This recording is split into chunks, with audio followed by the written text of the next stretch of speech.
Boa noite, então, a todos. Sejam bem-vindos ao Centro Espírita Maria Modesto Cravo. É sempre um prazer estar aqui conversando com vocês. A gente é conhecido aqui, o Centro Espírita Maria Modesto Cravo, por ser um local de estudos, onde a gente, além das práticas, inúmeras práticas de caridade que envolvem aqui os trabalhos da casa, é uma casa muito voltada para o estudo. Então, eu hoje, como era o que eu mais dominava para trazer para vocês, eu trouxe um estudo do livro No Mundo Maior, que é um livro que ele é estudado às segundas-feiras, aqui no Centro Espírita Maria Modesto Cravo. Entrou de férias ontem, tá? Aí volta agora no meados de janeiro. A gente vai mantendo vocês informados, tá? Então, esse livro No Mundo Maior, ele é a quinta obra da coleção A Vida no Mundo Espiritual. Tem o Nosso Lar, Os Mensageiros, Missionários da Luz, Obreiros da Vida Eterna, e aí é o No Mundo Maior.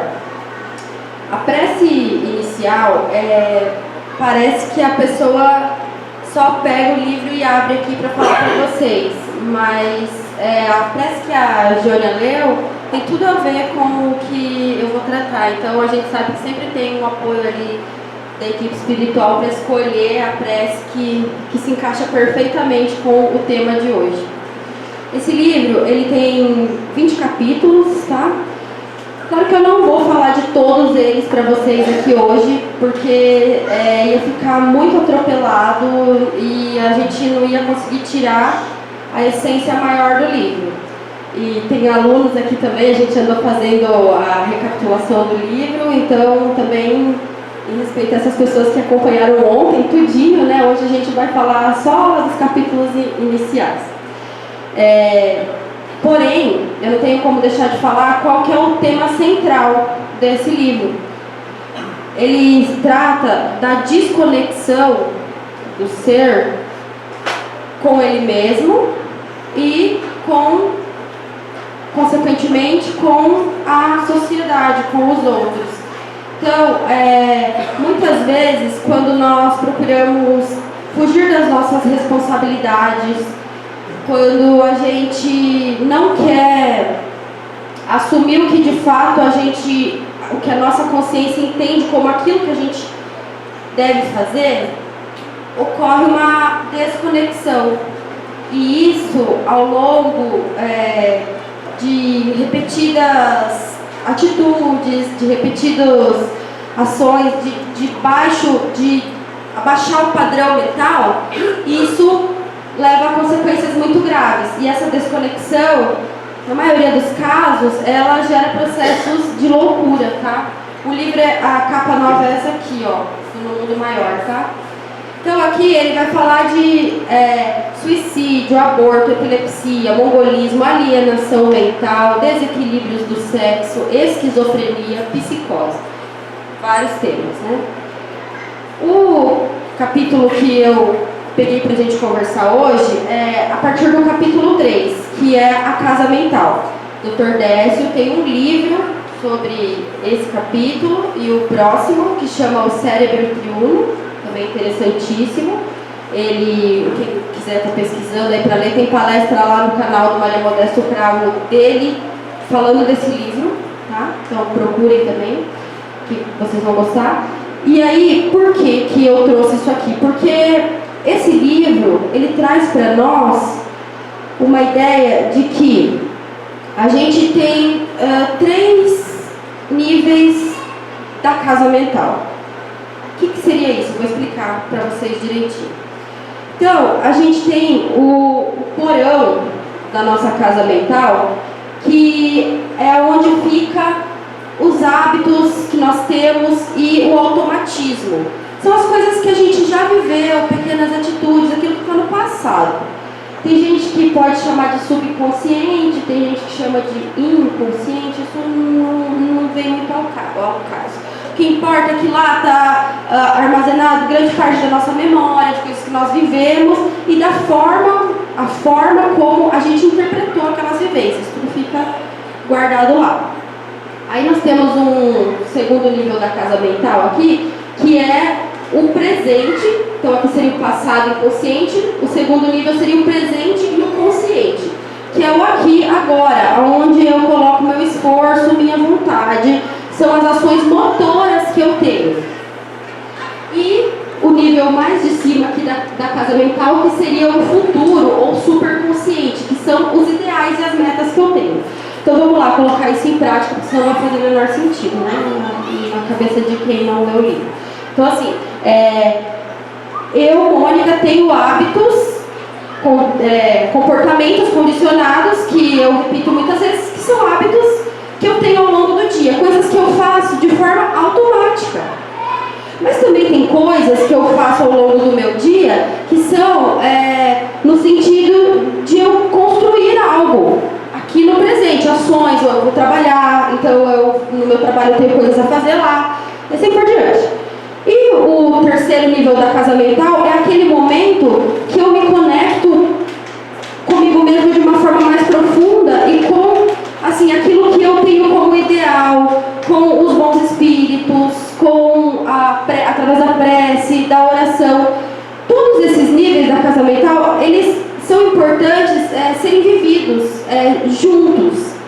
Quando a gente foca demais em um desses andares, é que a gente acaba ficando doente.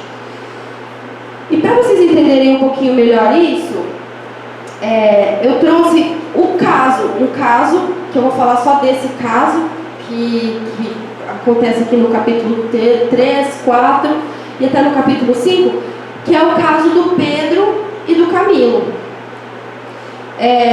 O que aconteceu com o Pedro e com o Camilo, então? O Camilo era um comerciante e ele tinha uma vendinha. E desde pequeno ele pegou o Pedro para criar. E ele pegou e cuidou muito bem daquele menino, mas ele trabalhava na venda com o Camilo. Então, nesse trabalho todo, o Pedro ficou lá por muitos anos, em torno, até ele ter por volta de 20 anos. E nessa fase, aí o Pedro, ele não queria mais morar ali com o Camilo. Ele queria que o Camilo entregasse para ele aquilo que lhe era de direito e ele ia ir embora. Aí o Camilo, ele disse pro Pedro que não faria isso. Falou, olha, a vida toda você morou aqui, eu sempre deixei você usufruir tudo que era meu, era seu. Mais ou menos parecido com a história do filho pródigo lá. E aí o Pedro não gostou nada daquilo, depois de discutirem de forma fervorosa, o Pedro acabou matando o Camilo. E nessa morte, ele pegou, disfarçou toda a situação ali e fingiu que nada tinha acontecido. Pegou uma parte de dinheiro lá no cofre do Camilo que ele achava que pertencia a ele, fechou a casa, foi embora. No outro dia cedo apareceu como quem não sabia nada que estava acontecendo e achou estranho que a vida estava fechada até aquela hora, resolveu chamar a polícia para ver o que estava acontecendo, então tentando disfarçar. Quando a polícia chegou, ele mesmo ajudou a descrever, ele falou, olha, acho que aconteceu isso, alguma coisa do tipo. E logo a notícia da morte do Camilo estava espalhada em toda parte e o Pedro passou como desapercebido nos olhos da justiça humana. Então, perante a justiça humana, ele não devia nada, mas perante a consciência dele, ele sabia o que ele tinha feito. E isso gerou no Pedro um sentimento de culpa, que teve como consequência, porque ele não se prestou a reparar nada imediatamente, um remorso muito grande. E esse remorso fazia com que o Pedro não conseguisse mais alcançar o terceiro andar da casa mental. Então ele começou a trabalhar loucamente, ensandecidamente, dia e noite, sem dar descanso para o corpo dele, porque ele não queria lembrar do que ele tinha feito. E ao mesmo tempo, lá no plano espiritual, o Camilo não deixou para lá. Ele tornou-se um obsessor do Pedro. E começou cegamente a querer o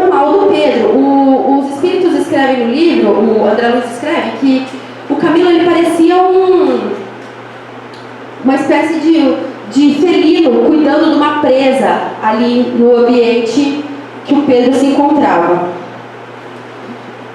Passaram-se 20 anos, o Pedro, sendo obsidiado todo esse tempo pelo Camilo, adoeceu. E aí o André chega lá e conhece, nesse momento, conhece o caso do Pedro, doente, obsidiado pelo Camilo, lá no leito de hospital. E aí o Calderaro, que é o orientador do André Luiz desse livro, explica para ele tudo isso que eu acabei de contar para vocês. O que eu queria só pincelar com vocês antes de continuar o desfecho dessa história? Esse parágrafo aqui deste capítulo. Então ele fala assim, ó: o gênero de vida de cada um aqui encarnado determina a densidade do organismo perispíritico após a perda do corpo denso. Ora, o cérebro é instrumento que traduz a mente, manancial de nossos pensamentos. Através dele, pois, unimos-nos à luz ou à treva, ao bem ou ao mal. O que é isso, né? Então está falando assim que aquilo que a gente vive, aquilo que a gente faz, os nossos sentimentos, eles geram, emanam para o nosso perispírito fluidos, né? O fluido está ali, a gente modifica esses fluidos através dessa emanação de pensamentos. Então, se os pensamentos são bons, a gente se transforma em luz, em muita luz, e pode compartilhar isso com os outros, né? E quando a gente emana sentimentos negativos, ou quando a gente, por exemplo, né, comete algum erro e se sente culpado com aquilo, não busca muito a reparação, fica com aquilo, esconde aquilo, a gente também gera fluidos mais pesados, densos, escuros. Eu trouxe aqui para nós essa tabela de frequência da escala de Hawkins. Hawkins é um médico muito importante, ele fez essa tabela aqui para nós. E aí, só para vocês terem uma noção, vamos imaginar assim, ó, aqui do orgulho para baixo aqui, tem alguns sentimentos. Então é assim, ó, o nível de consciência, quando a gente sente um orgulho, por exemplo, a emoção que a gente tem é desprezo. E a gente vibra num baixo padrão. E isso vai se transferindo para o nosso perispírito. O perispírito, pessoal, é o nosso corpo espiritual. Então a gente é um espírito que está encarnado. Assim que a gente deixar o nosso corpo físico, a gente permanece o nosso espírito junto com o perispírito e tudo aquilo que a gente amealhou ao longo das encarnações e ao longo, principalmente, né, do que a gente está vivendo agora. Então, a culpa, olha como ela vibra baixo, assim, ó, 30 Hz. Que geralmente a emoção é uma ofensa, né? A gente ofende alguém e se sente culpado. E a gente vibra muito baixo. Então, o Pedro, ele se encontrava inacessível ao auxílio dos bons espíritos. Ele não conseguia elevar o pensamento. Ele estava como se então aqui fosse do orgulho para baixo, terceiro andar, mais ou menos só, né? Aí da coragem até a razão ali fosse o segundo andar da casa mental, e o primeiro andar seriam esses sentimentos elevados aqui. Esse médico, Hawkins, ele fala até que o pensamento elevado de uma pessoa é capaz de influenciar, aumentar o padrão vibratório de até 200 pessoas. Pessoas como o Divaldo Franco, assim, por exemplo, ele é capaz de segurar o padrão vibratório de um país. Então o André, ele, depois de saber desse caso todo aí do Camilo, ele quer ajudar, né? E o Calderaro fala assim para ele: André, a gente ainda não pode ajudar porque a gente não sabe olhar esses dois como se fossem filhos nossos. A gente precisa de uma coisa, que é o amor, esse amor universal, para a gente poder cuidar. Então a gente não vai poder cuidar deles dois. Não adianta a gente ir lá falar se a gente não tem esse sentimento com a gente. Então, eles aguardam um pouquinho e logo em seguida chega a Cipriana, que ela sim, o nome do capítulo 5 é o poder do amor, né? E ela estendeu as mãos para aqueles dois, o Pedro e o Camilo, que estavam ali naquele local, ali no hospital. E aí ela vai, nesse capítulo, ela vai mostrar para nós um lindo caso de desobsessão. Então, Pedro, né, como o algoz, acabou com a vida do Camilo, que tinha sido um pai para ele. Ele não sabia lidar com aquilo, já tinham se passado 20 anos e o Camilo ainda lá, obsidiando. E Pedro, em consequência, ele ao menos, ele casou com uma mulher assim, com um padrão vibratório muito elevado. Ela era uma pessoa muito boa, muito caridosa, usava o recurso da prece. E essa mulher deu a ele 5 filhos, vários filhinhos, e desses filhos haviam cientistas, médicos, todos esses que tinham crescido e podido ter a instrução que tinham, graças à condição que o Pedro proporcionou para aquela família. E ele trabalhava incessantemente para construir um lar, para instruir aquela família, até por conta do sentimento de culpa que ele carregava. Então ele deu de tudo que ele podia para aquela família. E isso gerou nele um crédito muito grande. E nesse momento que a Cipriana chega para realizar o processo de desobsessão, ela coloca isso em questionamento. Então, primeiro, quando ela chega, eles acham que ela é Maria, né? Então Pedro e o Camilo olham para ela como se ela fosse Maria. E aí falam: nossa, mãe, né? O que nós fizemos para merecer a sua presença aqui? E o Pedro, então lembrando assim, o Pedro, pessoal, ele estava encarnado, né? Ele estava encarnado no leito do hospital. Nesse momento ele estava desprendido através do sono. E o Camilo, que era o obsessor, que estava ali. E aí o espírito André Luiz e o Calderaro foram lá para ver o caso. A Cipriana chegou e nesse momento o Pedro já logo foi falando para ela, falou: olha, matei um homem, né? E a Cipriana não estava lá para julgar, justamente por isso que eles esperaram ela para realizar o processo de desobsessão.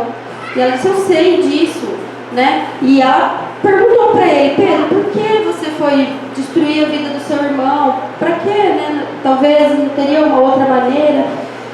E só que ela falou: levanta, não fica aí, né? Nunca é tarde para a gente tentar levantar o coração, curar uma consciência ferida. Pediu para o Pedro lembrar das próprias necessidades que ele tinha, reconsiderar a atitude que ele tinha tido e fazer de novo um compromisso perante a justiça divina. Então, primeira coisa, para eles realizarem o processo de desobsessão, o Pedro precisava se livrar daquela culpa através de uma reparação, né? Porque se ele não reparasse, ele ia conseguir carregar com ele só o remorso. Então, reparando de alguma maneira, ele poderia iniciar esse processo e, quem sabe, conseguir o perdão do Camilo. Então, ela pegou o Pedro nos braços e foi conversar com o Camilo. E o Camilo não estava muito aberto à conversa, não. Imagina, né, gente, também a posição do Camilo, né, a situação dele. Ele estava ali, ele tinha tido a vida dele tirada pelo Pedro e assim por diante. Então ele disse, né, o que você quer falar para mim se eu que sou a vítima?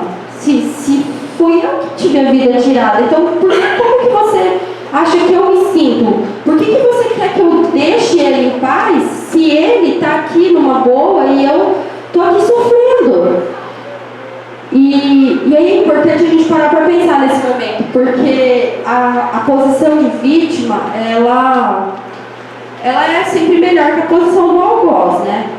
Então, assim, se foi você que cometeu o erro, é mais pesado para você do que se você sofreu a consequência de alguma coisa. Mas aí, você usar dessa posição de vítima para se achar no direito de cobrar justiça com as próprias mãos, ou não obsidiar a pessoa, aqui como no caso do desencarnado, ou você viver a vida dizendo que aquilo que acontece com você é por causa que alguém fez alguma coisa para você. Então, olha, eu estou desse jeito porque alguém fez alguma coisa para mim e eu não consigo perdoar isso. Então você acaba usando a posição de vítima de uma maneira que não vai ser construtivo para você. E foi isso que a Cipriana falou para o Camilo. Ela disse: a condição de vítima não te confere a santidade. Então não é só porque ele fez para você alguma coisa que agora você é santo. Então, será que essa posição, isso tudo, será que não teria sido mais proveitoso para você ter feito algo de útil durante esse tempo? E ela disse para ele que fazia 20 anos que ele estava ali colocando, instilando veneno no Pedro. Então ele tinha um padrão muito baixo, ele vivia ali no porão da casa mental, só querendo se vingar com ódio, se vingar com ódio, se vingar com ódio. O Pedro ainda tentava se elevar um pouco, ele estava ali na parte do mecânico, não, só o presente, só o presente. O Camilo só no passado, só no passado. Mas os dois meio que comungavam aquelas energias e acabavam que não conseguiam receber o auxílio diretamente, somente eles se mostrando abertos. Por isso que a Cipriana estava ali. É como, gente, vamos pensar assim, quando a gente está assim, nesses hábitos automáticos, assim, como, sei lá, um hábito como a drogas, o alcoolismo, qualquer coisa do tipo. Então a gente fica naquele hábito automático, automatismo. É como se a gente abrisse um guarda-chuva, assim, para o auxílio dos espíritos, para nossa conexão, para a conexão deles conosco, a gente se fecha. E isso é muito complicado, porque aí se a gente não consegue entender aquilo que está acontecendo, qual que é o motivo daquela emoção, qual que é o sentimento que gerou aquela emoção, fica difícil eu conseguir resolver, né? E aí o que a Cipriana falou para o Camilo? Falou: olha, Camilo, você... vem comigo lá na casa do Pedro, que eu vou te mostrar, então, tudo que se passou durante todo esse tempo. E os espíritos falam, André Luiz fala, que, então a Cipriana levou o Pedro nos braços e o Camilo foi levado por ele, pelo André Luiz e pelo Calderal. Então, os dois levaram o Camilo, enquanto a Cipriana levou o Pedro. Chegou lá, encontraram uma senhora. Ela estava tricotando junto aos dois filhinhos. E um dos filhinhos do Pedro dizia assim: mamãe, eu queria que hoje todo mundo estivesse aqui em casa para a gente poder orar pelo papai, para a gente poder rezar pelo papai. Você não percebeu, mamãe, como ele está tão abatido, tão triste? O que a gente poderia fazer, né, para melhorar o papai? E nesse momento, lá no plano espiritual, os espíritos todos observando ali na casa. Era como se o próprio menininho, a criancinha, percebesse a presença dos espíritos ali e falava daquela maneira. E aí a Cipriana disse assim: Camilo, você está vendo? Esse aqui é o lar do Pedro, que o Pedro criminoso instituiu para criar um Pedro renovado. Então ele tentou deixar tudo aquilo para trás, só tentando ser melhor. Faz 20 anos que ele trabalha de forma mecânica para tentar esquecer tudo que ele fez, mas tentar constituir um lar para a família dele. E você, Camilo, nesses últimos 20 anos, o que você fez? Então ela perguntou para ele porque ele se achava ali no direito de estar cobrando. O que você fez nesses últimos 20 anos?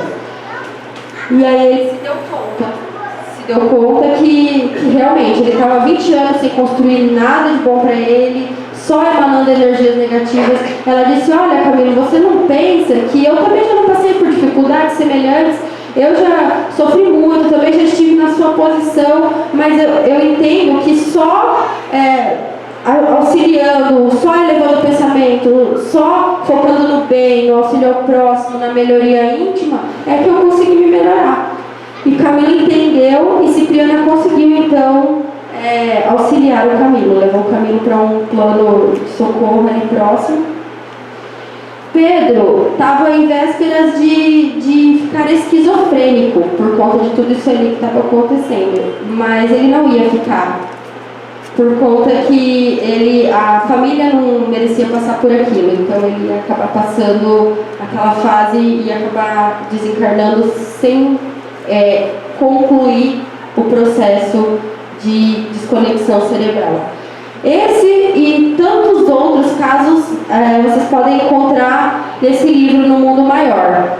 Todos esses casos de pessoas que de alguma maneira não quiseram encarar a realidade, assim como uma moça que cometeu aborto, a outra que queria cometer o suicídio, um outro que tinha abusado do poder em existências passadas e agora nessa, muito obsidiado, passado 200 anos que ele estava terminando o processo de resgate.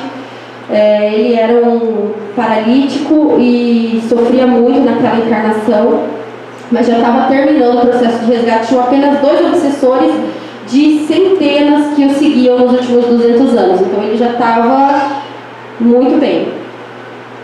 Convido todos também a virem para os estudos aqui no Centro Espírita Maria Modesto Cravo. Eles vão voltar ali em meados de janeiro, a gente vai mantendo vocês informados, tá? Muito obrigada pela atenção de todos. Se ficou alguma dúvida, se vocês quiserem perguntar, porque eu resumi bastante, então às vezes se vocês querem perguntar alguma coisa, alguém quer perguntar alguma coisa, tudo bem, tudo tranquilo? Então tá, pessoal, então muito obrigada e vamos fazer a nossa prece então para seguirmos com as atividades da casa no Paz.